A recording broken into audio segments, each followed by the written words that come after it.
नमस्कार, स्वागत है आपका द न्यूज पर। मैं हूं आपके साथ शिप्रा सैनी। देश के सबसे लंबे समुद्री पुल अटल सेतु, जिसका उद्घाटन प्रधानमंत्री नरेंद्र मोदी ने किया, उसको लेकर कांग्रेस पार्टी ने यह दावा किया कि अटल सेतु में दरार पड़ गई है। सोशल मीडिया पर सड़क में दरार पड़ी तस्वीरें खूब वायरल हुई। यहां तक कि महाराष्ट्र कांग्रेस पार्टी के अध्यक्ष नाना पटोले वहां पर निरीक्षण करने के लिए पहुंच गए और निरीक्षण के बाद उन्होंने भ्रष्टाचार की बात करते हुए बीजेपी पर हमला बोला।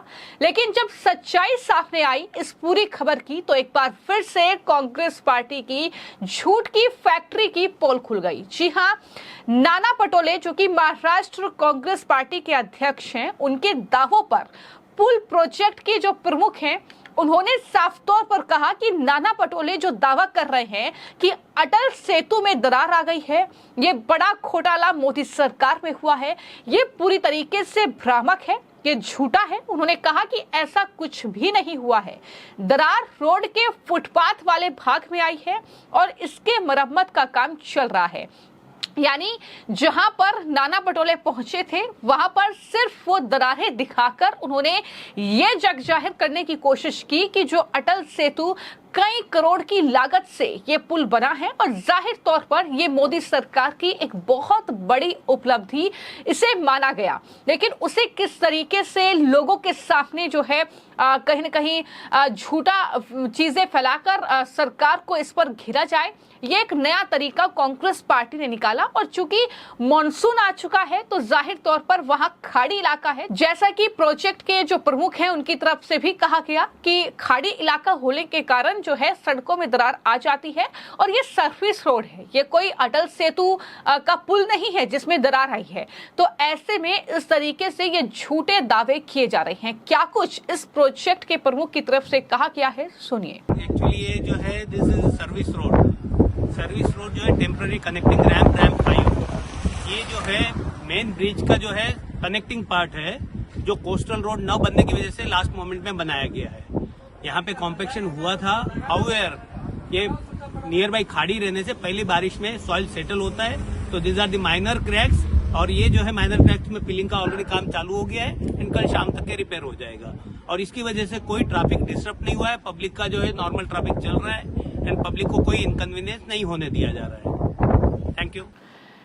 तो मैं आपको जानकारी दे दूं कि कुछ ही देर के बाद जो है प्रोजेक्ट अटल सेतु का जिन्होंने निर्माण कराया है, उनके जो प्रमुख हैं वो दरअसल वहां पर पहुंचे और उन्होंने निरीक्षण किया और कहा कि ये सर्विस रोड है, इसमें दरअसल जो दरारें आई हैं उसकी वजह से ना ही कोई ट्रैफिक प्रभावित हुआ है और ना ही किसी तरह का कोई नुकसान है और इसे ठीक करने की कोशिश की जा रही है। ठीक हो जाएगा, ये उनकी तरफ से कहा गया। और जिस तरीके से कांग्रेस पार्टी के लीडर नाना पटोले हों या पूरी कांग्रेस लॉबी जिस तरीके से इन तस्वीरों को लेकर सरकार को घेरने में जुट गई, इन सब के बीच जो महाराष्ट्र के डिप्टी सीएम हैं देवेंद्र फडणवीस, उनकी तरफ से भी बाकायदा पोस्ट किया गया। देवेंद्र फडणवीस ने अपनी पोस्ट में यह लिखा कि अटल सेतु पर तो कोई दरार नहीं है, ना ही अटल सेतु को कोई खतरा है।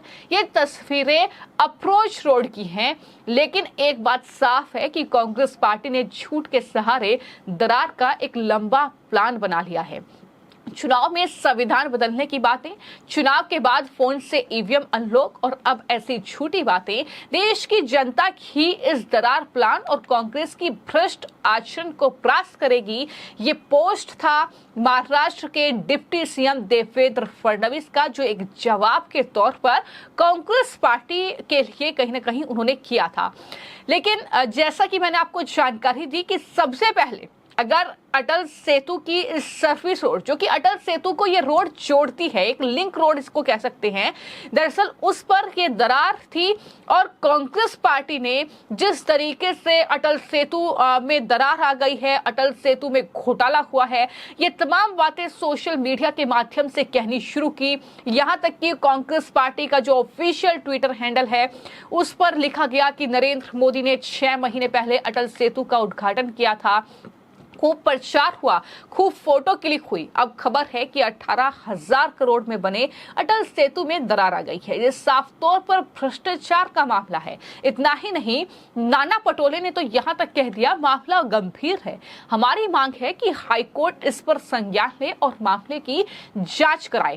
क्या कुछ नाना पटोले ने कहते हुए इस पूरे मामले को लेकर सरकार को घेरा है। राज्य में जिस तरह से भ्रष्टाचार है, तो भ्रष्टाचार के कई उदाहरण हम रखने वाले। मैं आज आपको ये लाइव दिखाने यहाँ पे लेके आया हूँ और ये वस्तुस्थिति है कि भ्रष्टाचार के ये 3 महीने के पहले अटल सेतु अटल बिहारी वाजपेयी साहब के नाम से इस पुलिया को बनाया। अटल बिहारी वाजपेयी एक अलग व्यक्ति महत्व है, सब कुछ देश की जनता उनको माने। उनके नाम से भी बीजेपी और बीजेपी प्रणीत सरकार भ्रष्टाचार करने को आगे पीछे नहीं देख रही है। लोगों को काफी राहत होगी, ऐसा दावा जो है मोदी द्वारा किया गया था। यहाँ पे उद्घाटन खुद प्रधानमंत्री लोगों की जाने लेके अगर राहत होती है, प्रधानमंत्री ये कहते हैं। सही में आपको एक बता रहा हूँ कि आज महाराष्ट्र अमित शाह जी और नरेंद्र मोदी जी के लिए महाराष्ट्र एटीएम बन चुका है और महाराष्ट्र को लूटकर गुजरात सब लूटने का चल रहा है। ये स्थिति है और इसलिए वो झूठी तारीफ करते हैं। तो कांग्रेस नेता नाना पटोले को आपने सुना और उनकी झूठ की फैक्ट्री की पोल किस तरीके से इस प्रोजेक्ट के प्रमुख ने खोली, ये भी आपने सुना। लेकिन वहीं पर अभी भी कांग्रेस पार्टी की वो पूरी लॉबी है, या यूं कहें विपक्ष की वो पूरी लॉबी है, जो लगातार अटल सेतु को लेकर जनता के बीच झूठ फैला रही है। और इसमें एक बड़ा नाम है कांग्रेस पार्टी की प्रवक्ता सुप्रिया श्रीनेत का, जिन्होंने लिखा कि 18,000 करोड़ की लागत से बना मुंबई का अटल सेतु, जिसका उद्घाटन पीएम मोदी ने 12 जनवरी 2024 को किया था, खूब पीआर हुआ, फिल्मी सितारों का शूट भी कराया गया। अब उस पुल की मौजूदा हालत यह है कि हर जगह दरारें पड़ गई हैं। इस लूट को क्या नाम दीजिएगा, ये कहा गया है सुप्रिया श्रीनेत की ओर से। मैं आपको याद दिला दूं कि जब इस पुल का निर्माण हुआ, उसके बाद उद्घाटन हुआ, तो तब से लेकर ही कांग्रेस पार्टी हो या उद्धव ठाकरे की पार्टी हो, इस पुल को लेकर सवाल उठा रहे हैं। पहले तो उद्धव ठाकरे की पार्टी खुद ही इस पुल का क्रेडिट ले रही थी। उसके बाद रश्मिका मंदाना ने इस पुल को लेकर जो शूट किया उस पर बवाल हुआ, और अब इस तरीके से दरार दिखाकर सरकार को घेरने की ये पूरी कोशिश। लेकिन इस पुल की अगर बात की जाए तो मैं आपको जानकारी दे दूं कि नवी मुंबई और मुंबई को जोड़ने वाली अटल सेतु का उद्घाटन 12 जनवरी को पीएम मोदी ने किया था। लगभग 18,000 करोड़ रुपए की लागत से ये 6 लेन वाला ब्रिज, जो कि 21.8 किलोमीटर लंबा है, इसका जो 16.5 किलोमीटर का हिस्सा है वो समुद्र में है और 5.5 किलोमीटर का हिस्सा जमीन पर है। और प्रधानमंत्री नरेंद्र मोदी, उनकी सरकार को इसका भरपूर क्रेडिट मिला। लेकिन इन सब के बीच इस तरीके से अब सरकार को बदनाम करने के लिए, या यूं कहें कि सरकार के खिलाफ फर्जी झूठ की जो न्यूज की फैक्ट्री जो कांग्रेस पार्टी चलाती रही है, उसको आगे बढ़ाने के लिए अब अटल सेतु के लिंक रोड में या सर्विस रोड में जो दरार आई है, उसका सहारा लेकर इस तरीके से सरकार को घेरने की योजना कांग्रेस पार्टी बना रही है। फिलहाल आपकी इस पूरी खबर को लेकर क्या राय है, हमें कमेंट बॉक्स में जरूर लिखें और चैनल को सब्सक्राइब करें। धन्यवाद।